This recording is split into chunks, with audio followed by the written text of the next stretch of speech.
ठीक है, नरसिंह वर्मन ये जिसका दूसरा नाम था राज सिंह, जनरली ये पल्लव शासक हैं। इन्होंने एक दूत मंडल अपना चीन भेजा था। ठीक है, तो याद रखना है नरसिंह वर्मन सेकंड। अगर हम भूल भी जाएं तो कैसे याद रखेंगे कि जिसने कैलाश टेम्पल कांची का निर्माण करवाया था उसी ने अपने एक दूत मंडल चीन भी भेजा था, और उसी ने नागपट्टनम में एक विहार निर्माण भी करवाया था। ठीक है, तो जैसे कैलाशनाथ टेम्पल का निर्माण करवाया वैसे उन्होंने एक नागपट्टनम में एक विहार निर्माण करवाया था, ऐसे याद रखना है। दूसरा आता है एक पांड्य राजा था जिसका नाम था नैडुंजेलियन। उसने अगस्टस के दरबार में एक दूत मंडल भेजा था। ठीक है ना, कहाँ पर? अगस्टस के दरबार में, और ये लगभग 26 बीसी में भेजा था। कब? 26 बीसी में। ये यहाँ पर ये डेट मेंशन करी गई है। एक ही बात है, तो हम याद कैसे करेंगे? नैडुंजेलियन ने दुन दुन आ रहा ना, दुन मतलब बहुत दूर भेजा था। नैडुंजेलियन ने दूर अगस्टस के दरबार में भारत से राजदूत गए थे, दो दो लोगों के यहाँ पे। एक तो अगस्टस के दरबार में और ट्रोजन, ये दोनों रोम रोम में गए थे। ठीक है, तो अगस्टस और ट्रोजन के दरबार में पुलकेशिन द्वितीय। अब पुलकेशिन द्वितीय हम जनरली जो जानते हैं वो हर्ष को हराया था इन्होंने। तो पुलकेशिन द्वितीय ने जब हर्ष को हराया तो इसी की खुशी में मान लेते हैं, ऐसे याद करने का तरीका है। एक दूत अपना भेजा फारस के शाह के दरबार में कि जाओ तुम वहां पे बता के आओ कि हमने हर्षवर्धन को हराया है। क्योंकि हर्षवर्धन को उत्तर पथ का स्वामी कहा जाता था। क्या कहा जाता था? उत्तर पथ का स्वामी। इसके अलावा राजराज फर्स्ट और राजेंद्र फर्स्ट, देखो टोटल जो है चोल काल में टोटल 4 दूत मंडल भेजे गए थे। कैसे? राजराज फर्स्ट ने एक चीनी दूत मंडल भेजा था, कहाँ? चीन के राजा के दरबार में। राजेंद्र फर्स्ट ने 2 बार व्यापारिक मंडल चीन भेजा था, और कुलोत्तुंग ने 72 लोगों का एक दूत मंडल कहाँ पे भेजा था? चीन। तो अब देखो क्वेश्चन कैसे पूछा, अगर ये पूछे कि मंडल एक दूत चीन के राजा के दरबार में भेजा था तो राजराज फर्स्ट ने। अगर पूछे 2 व्यापारिक मंडल की बात करेंगे तो राजेंद्र ने। ठीक है, क्यों? जरा समझते हैं।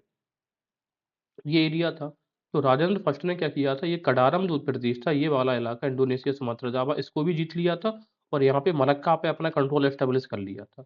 इस वजह से इसने पहले दूत मंडल चीन में भेजे थे कि भाई देखो आप प्रॉब्लम मत करना, हम ट्रेड करने के लिए। जब चीन माना या नहीं माना होगा तो उसने ये मलक्का स्ट्रेट कवर कर लिया। तो सीधी सी बात ये है, व्यापार के उद्देश्य से चीन में कौन भेजेगा?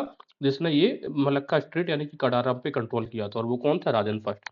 और कुलोतुंग ने 72 लोगों का दूत मंडल चीन भेजा था, और ऐसी भी याद रखना कुलोत्तुंग ने बहुत सारे कर भी हटाए थे। तो एक राजराज फर्स्ट ने भेजा था, राजेंद्र फर्स्ट ने 2 बार भेजा था व्यापारिक। तो 2 ऐसे ही लिखते, व्यापार ऐसा लिखा जाता है, और कुलोत्तुंग ने 1 बार। तो टोटल 4 दूत मंडल चोल के पीरियड में भेजे गए थे। इसके अलावा जो पांड्य किंग ने साउथ इंडिया में एक एम्बेसडर भेजा था रोम में 26 बीसी में। जो पांड्य किंग और कोई नहीं, कौन था? नेडुंजेलियन। देखिए उसी तरीके से हर्षवर्धन ने सॉरी स्कंदगुप्त ने 466 एडी में चीन के सांग सम्राट के दरबार में एक राजदूत भेजा था। तो किसने? स्कंद ने।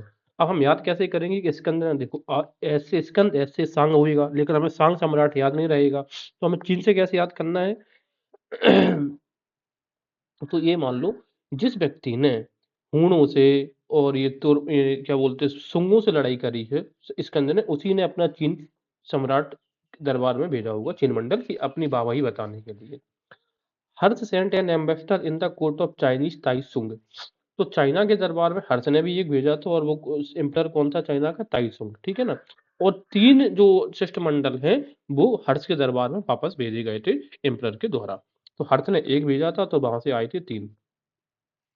जो यशुवर्मन है कन्नौज का, उसने बुद्धसेन को, ये बहुत इंपॉर्टेंट नाम है भाई, जो बुद्धि वाला व्यक्ति होगा उसी को तो भेजा जाएगा।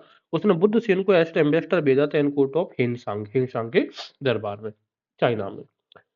तो यशोवर्मन ऑफ कन्नौज। इसके अलावा बात करेंगे ललितादित्य ऑफ कश्मीर ने एक मिशन भेजा था चाइना में 733 एडी में, और खुसपुर बिहार का निर्माण भी इन्होंने करवाया था। ठीक है, तो कौन? ललितादित्य ऑफ कश्मीर।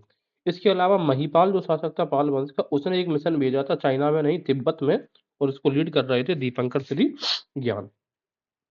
ये हमने देख लिया। इसके अलावा 1090 में कुलोतुंग के पास कडारम नरेश ने अपना एक दूत भेजा, एवं नागपट्टनम में स्थित जो चूड़ामणि बौद्ध विहार को दान दी गई भूमि को करमुक्त करवाया था। कुलोतुंग के पास, कुलोतुंग बहुत ज्यादा टैक्सेस माफ करने वाला था, तो इस वजह से चूड़ामणि बौद्ध विहार को भी उसने कहा कि करमुक्त कर दिया जाए। ठीक है, और ये भेजा किसने था? कडारम नरेश। कडारम को सुमात्रा जावा का एरिया था,